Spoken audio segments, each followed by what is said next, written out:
See some of these companies' valuation. This company's worth $220 billion. This one worth $6 billion. This one only after 2 years worth $680 million. Why and how? It's called the subscription economy.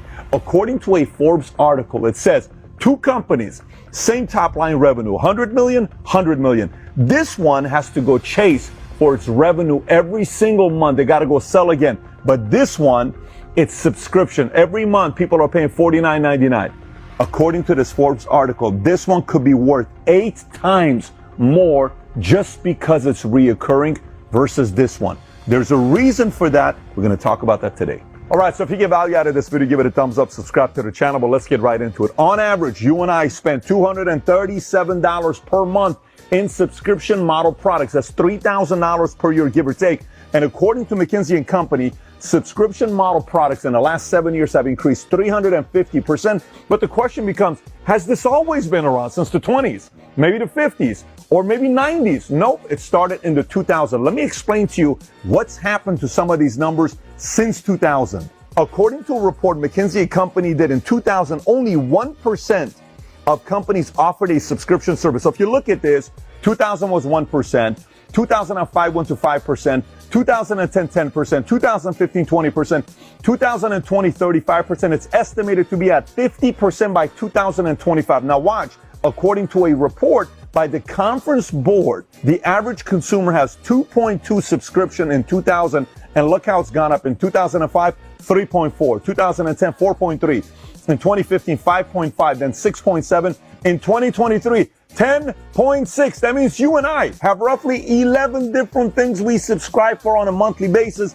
that helps increase the valuation of these companies. Now, you may be watching and saying, but Pat, when I think about subscription, I only think about Netflix, Spotify, or Amazon.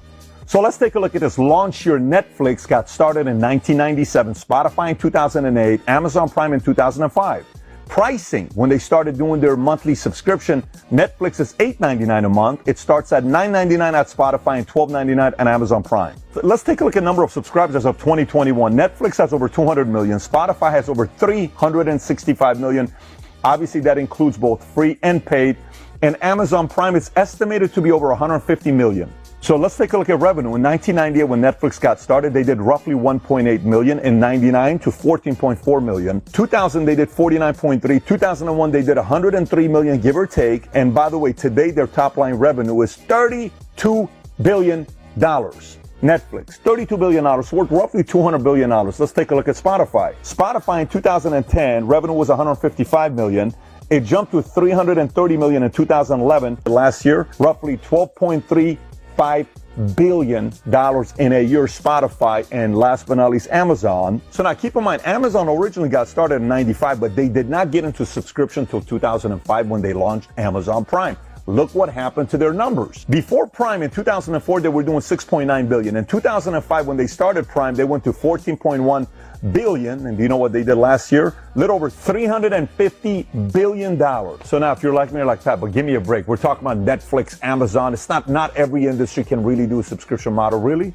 Let's take a look at other industries. Here's some industries. Software, we got Adobe Creative Cloud and Microsoft 365. Beauty, we have Birchbox and Ipsy. Fashion, we have Stitch Fix and Rent the Runway. You can literally rent the dress they're wearing, Hollywood, $3,000 dress for $100 a day. Or you can ask them to send you clothes every single month. You give them the size, your flavor, what you like, $300 a month. Every month something's being sent your way. It's purely a subscription model. Meal kits, Blue Apron or HelloFresh. Fitness, Peloton or Beachbody On Demand. Books, Audible or Kindle. Wine, you got Wink and Vinebox. Coffee, you got Trade Coffee and Atlas Coffee. Home goods, you got Grove Collaborative and you have Bespoke Post. Pet supplies, you got BarkBox and Kitnip Box. Health and wellness, you have Headspace and Calm.